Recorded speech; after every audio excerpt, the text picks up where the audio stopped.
아유, 추워. 이렇게 추워도 보일러 올릴까 말까 망설이게 되는 게 우리 현실 아닐까요? 아침에 일어났는데 방바닥은 서늘하고 난방비 문자만 보면 가슴부터 철렁하고 밤에 전기장판 켜고 누웠는데도 등이 싸늘하고 여러분도 요즘 이런 고민하고 계실 겁니다.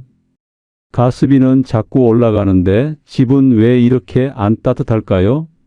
보일러는 더 틀자니 무섭고 전기장판은 괜히 위험할까 걱정되고 히터는 전기세 폭탄 맞을까 불안해서 오래 켜지도 못하고 저도 여러 집을 다니면서 이 고민을 매년 똑같이 듣습니다.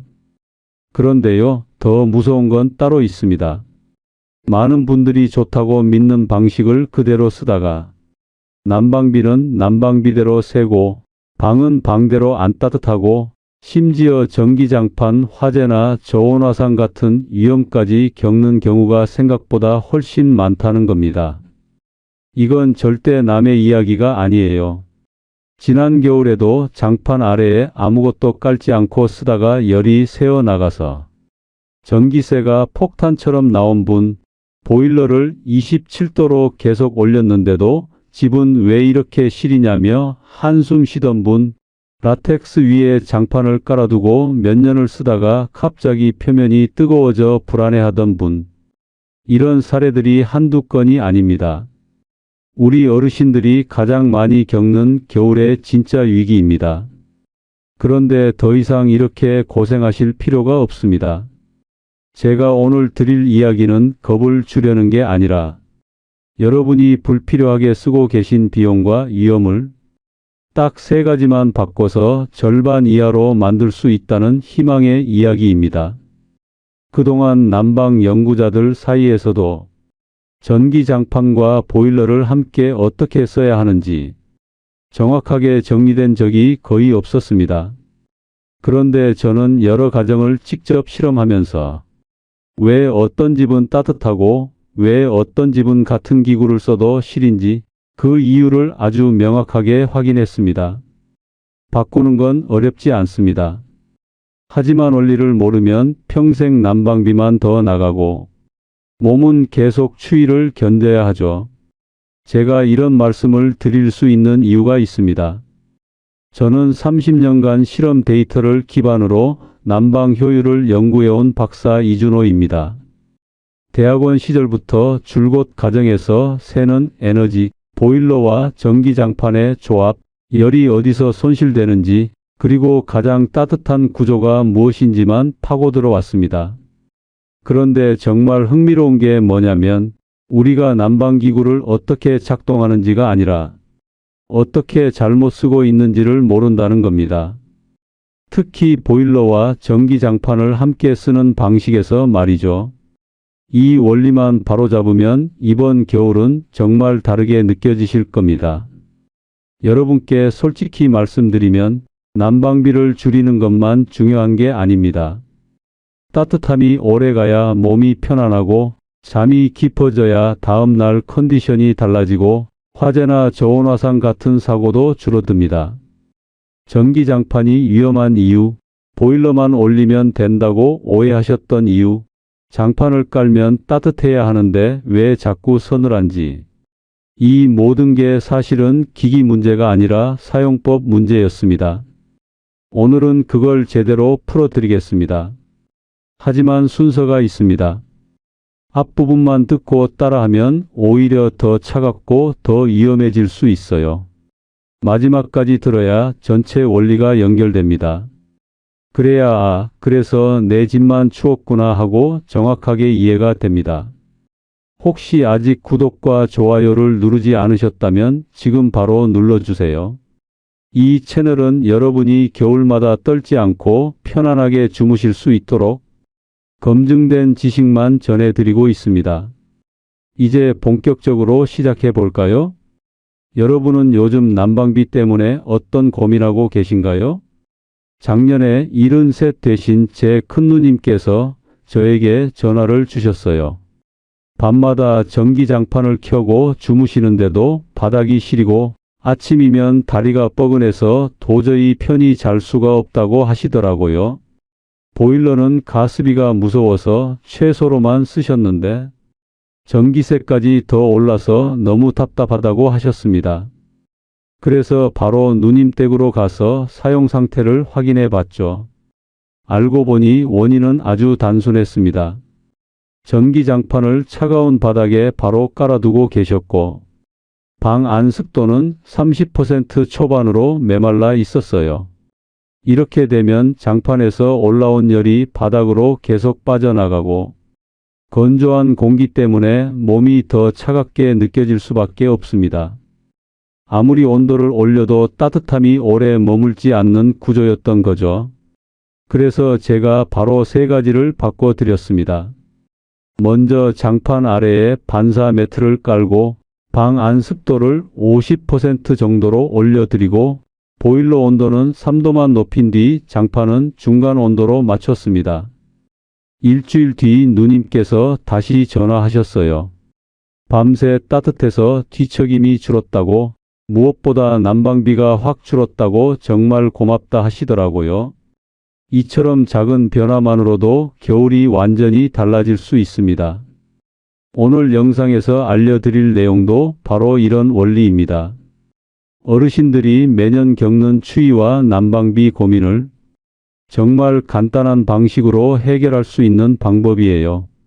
핵심은 몇 가지 원칙만 정확히 지키면 따뜻함도 오래가고 지출은 자연스럽게 줄어든다는 겁니다.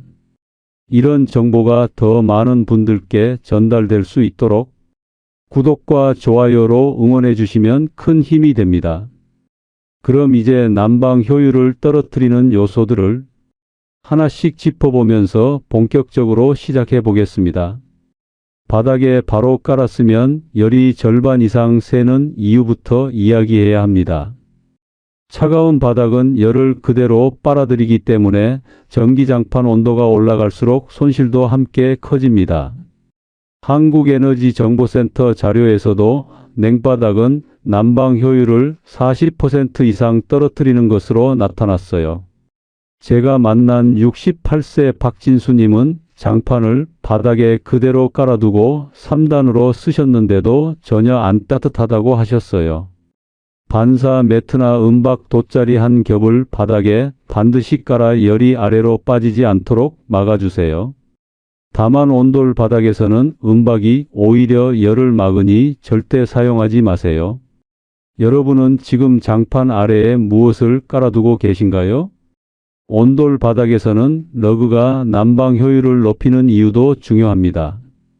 온돌은 이미 바닥에서 위로 열이 전달되는데 은박을 깔면 그 열이 갇혀 역효과가 납니다. 난방환경 실험실 시험에서 온돌 위 은박 사용 시 표면 온도가 불규칙하게 상승해 변형 위험이 증가한 것으로 나타났습니다. 72세 최인호님은 온돌 위에 은박을 깔아 장판 표면이 들뜨는 문제를 겪으셨어요. 온돌 바닥 위에는 러그나 얇은 카펫으로 가볍게 열을 머금게 해야 방 전체가 고르게 따뜻해집니다. 너무 두꺼운 러그는 열을 가두어 과열될 수 있어 얇은 제품이 좋습니다. 지금 쓰시는 바닥재가 온돌인지 냉바닥인지 체크해 보셨나요? 습도가 낮으면 같은 온도도 더 춥게 느껴지는 이유를 아시나요? 건조한 공기는 열을 머금지 못해서 체감 온도가 2도에서 3도 더 낮아집니다. 한국기상산업기구 실험에서 습도 50% 유지 시 체감 온도 상승 효과가 명확하게 나타났어요. 74세 윤영식님은 방 온도는 21도인데도 춥다고 하셨는데 습도가 28%였습니다. 가습기, 젖은 수건, 실내 빨래 등으로 습도 50에서 60% 유지해 보세요. 습도가 너무 높으면 결로가 생기니 60% 이상은 피하세요. 여러분 댁 습도는 지금 어느 정도인지 알고 계세요? 라텍스 위 사용이 가장 위험한 이유도 반드시 알아두셔야 합니다. 라텍스는 열을 흡수하지 못하고 가두기 때문에 장시간 사용할 경우 온도가 급상승합니다. 실험에서 라텍스 위 장판 온도가 80도 가까이 올라간 사례가 확인됐어요. 65세 정규남님은 라텍스 위 사용으로 장판 표면이 변형돼 교체하신 적이 있습니다. 라텍스 위엔 반드시 면효나 얇은 러그 한 겹을 중간에 두세요. 두꺼운 스펀지나 메모리 폼도 동일하게 위험합니다. 혹시 라텍스 위에 바로 깔아두고 쓰고 계신 분 계신가요? 멀티탭과 겹쳐 쓰기가 화재 위험을 키우는 이유는 생각보다 심각합니다. 전기장판은 장시간 일정 전류가 흐르기 때문에 멀티탭에 꽂으면 과부하가 쉽게 발생합니다.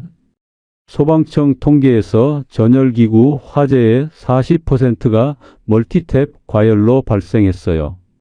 70세 김성규님은 장판과 히터를 같은 멀티탭에 꽂아 두었다가 탭이 녹아버렸습니다. 벽 콘센트 단독 사용을 꼭 하세요. 연장선은 고용량 단독 사용만 허용합니다. 전기장판 위에 전기담요를 겹쳐 쓰는 것도 절대 금지입니다. 지금 멀티탭에 몇 개나 꽂혀 있는지 한번 보셨나요? 보일러와 전기장판을 함께 써야 비용이 줄어드는 이유가 핵심입니다.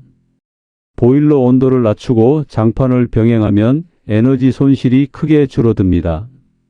한국에너지공단 실험에서 보일러만 25도 사용한 경우보다 보일러 20도와 전기장판 병행이 에너지 사용량 40% 감소로 나타났습니다.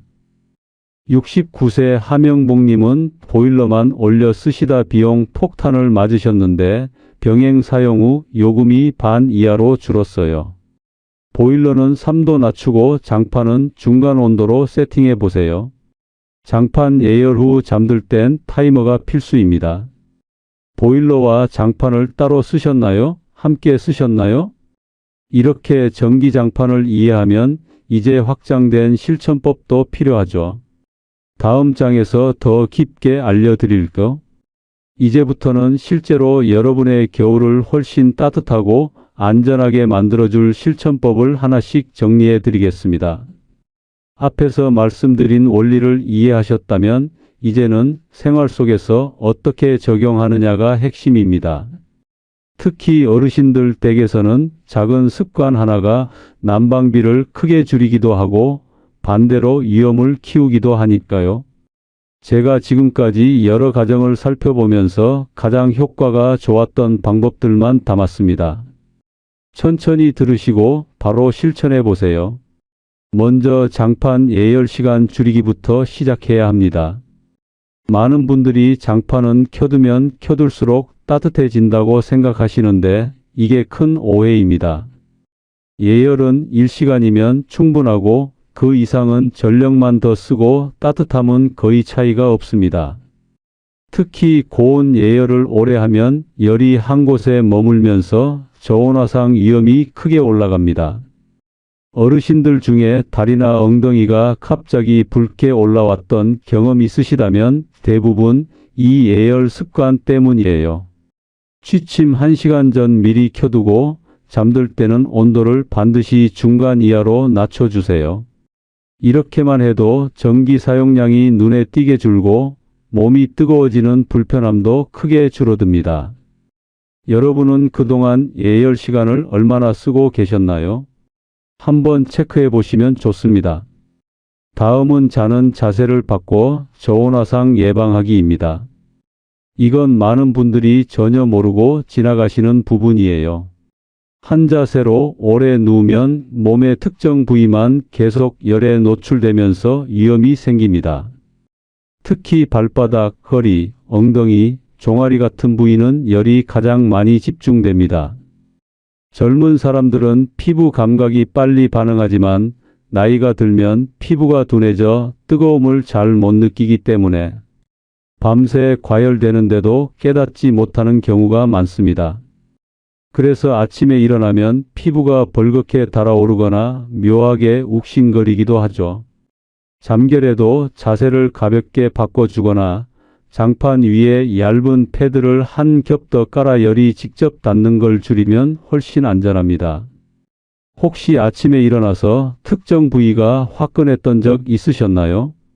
그게 바로 저온화상의 신호입니다. 세 번째는 조절기 위치 조정하기입니다. 이건 정말 많은 분들이 놓치고 계신데 전기장판에서 나오는 전자파의 대부분은 본체가 아니라 조절기에서 발생합니다. 그래서 조절기를 머리맡에 두면 불안한 느낌이 들기도 하고 수면에도 영향을 줄 수 있어요. 조절기는 되도록 발 쪽이나 옆으로 50cm 이상 떨어뜨려 두세요. 이 간단한 위치 조정 한 번으로 심리적 안정감도 커지고 불필요한 전자파 노출도 줄어듭니다. 여러분은 조절기를 지금 어디에 두고 주무시나요? 한 번만 옮겨 보셔도 차이가 느껴질 겁니다. 네 번째는 난방 텐트로 체감 온도 높이기입니다. 이 방법은 특히 겨울 후반부처럼 실내가 쉽게 식는 시기에 큰 효과를 줍니다. 난방 텐트는 작은 방 속에 또 하나의 공간을 만드는 원리라 전기장판의 열이 텐트 안에서 천장과 벽에 막혀 빠져나가지 않습니다. 그래서 실내 온도는 낮아도 텐트 안은 금방 포근해지고 체감 온도는 3도에서 5도까지도 높아질 수 있어요. 특히 외풍 심한 집이나 방이 넓은 가정에서는 효과가 더 큽니다. 단, 텐트는 통풍이 완전히 차단되면 안 됩니다. 결로가 생기거나 습기가 차면 오히려 장판에 영향을 줄 수 있으니까 하루 한 번 환기는 꼭 해주세요. 또 텐트 안에서는 작은 공간이라 과열되기 쉬우니 장판은 반드시 최저나 중간 온도로만 사용하셔야 합니다. 여러분은 난방 텐트 사용해 보셨나요? 처음 써보면 따뜻함에 깜짝 놀라실 겁니다. 다섯 번째는 보관과 관리가 안전을 만든다는 사실입니다. 겨울이 끝나고 장판을 어떻게 보관하느냐에 따라 다음 해의 안정성이 완전히 달라집니다. 습기 많은 베란다나 창고에 두면 열선이 눌리거나 내부에 습기가 차서 다음 겨울에 켰을 때 화재 위험이 생깁니다. 또 너무 꽉 접어서 보관하면 열선이 꺾이면서 예열할 때 특정 부분에 열이 몰릴 수 있어요. 전기장판은 완전히 말린 뒤 부드러운 천으로 한번 닦아주고 접기보다 말아서 통풍 잘 되는 곳에 보관하는 게 가장 좋습니다. 여러분은 장판을 매년 어떻게 보관해 오셨나요? 작은 보관 습관 하나가 내년 겨울의 안전을 지켜줍니다. 여섯 번째는 실내 공기순환의 중요성입니다. 많은 분들이 창문만 닫고 장판만 켜면 따뜻해질 거라 생각하시는데 실제로는 공기가 움직이지 않으면 열이 방 안에 고르게 퍼지지 못합니다. 공기층이 정체되면 장판 위쪽만 뜨겁고 머리 쪽은 차갑게 느껴지는 경우도 많아요. 그렇다고 강풍을 틀면 따뜻한 공기가 강하게 밀려나가 오히려 열 손실이 더 커집니다. 약풍이나 미풍으로 천천히 순환시키는 게 가장 효율적입니다. 밤새 공기가 갇혀있는 느낌이 들었던 적 있으신가요? 그게 바로 환기 부족과 공기 정체의 신호예요. 마지막 일곱 번째는 온도보다 체감 온도를 관리하는 것이 더 현명하다는 점입니다. 많은 분들이 실내 온도 숫자에만 신경을 쓰시는데 사람이 느끼는 따뜻함은 실제 온도보다 체감 온도가 훨씬 더 크게 작용합니다. 습도, 바닥 구조, 공기 흐름에 따라 같은 20도도 어떤 집은 따뜻하고 어떤 집은 냉골처럼 느껴집니다. 높은 온도를 유지하려 애쓰기보다 일정한 온도로 오래 유지하는 편이 훨씬 효율적이고 건강에도 좋습니다. 보일러 온도를 3도만 낮추고 장판으로 체감 온도를 높이는 방식은 제가 여러 가정에서 실험한 결과 매우 효율적이었습니다. 여러분도 실내 온도와 체감 온도가 다르게 느껴졌던 적 있으셨죠? 그 차이를 잡는 것이 바로 난방 효율의 핵심입니다. 여기까지 이해하셨다면 이제 마지막 단계로 넘어가도 됩니다. 이제 지금까지의 내용을 한 번에 정리하면서 오늘 당장 실천할 수 있는 한 가지를 뽑아 드리겠습니다. 다음 장에서 마무리를 전해 드릴게요. 이제 오늘 말씀드린 내용을 차근차근 정리해 보겠습니다. 우리가 매년 겨울마다 반복해온 난방 습관에는 사실 잘못된 상식이 참 많았습니다. 전기장판은 위험하니 최소한으로만 켜야 한다. 전기세 아끼려면 보일러 대신 히터를 켜는 게 낫다. 방이 추우면 보일러 온도를 올리는 수밖에 없다. 이런 생각들이 너무 자연스럽게 퍼져 있어서 많은 분들이 실제로는 더 춥고 더 비싸고 더 위험한 방식으로 겨울을 버티고 계셨습니다. 그런데 오늘 보셨듯이 진짜 문제는 난방기기 자체가 아니라 우리가 가진 오해 그리고 잘못된 사용법이었습니다. 이걸 바로 잡는 순간 난방비는 줄고 따뜻함은 오히려 더 오래 갑니다. 제가 여러 가정을 살펴보면서 가장 안타까웠던 건 정작 따뜻해지는데 필요한 습관은 아주 간단한데 잘못된 상식 때문에 매년 어려운 겨울을 보내고 계시는 어르신들이 너무 많다는 점입니다. 전기장판을 잘못 쓰면 어떤 문제가 올까요? 라텍스 위에 깔아두면 열이 빠져나가지 못해 과열되고 멀티탭에 꽂아두면 장시간 전류가 몰리면서 금세 뜨거워지고 전기담요와 겹쳐 쓰면 온도 조절기가 제대로 작동하지 않아 장판이 스스로 뜨거워지는 위험한 상황이 벌어집니다. 여기에 습도까지 낮으면 몸이 더 빠르게 식으면서 아무리 온도를 올려도 추운 느낌만 커지죠. 이런 요소들이 한데 모이면 난방비는 계속 올라가고 몸은 더 차갑게 느껴지고 지내는 공간 자체가 불편해지는 악순환이 생기는 겁니다.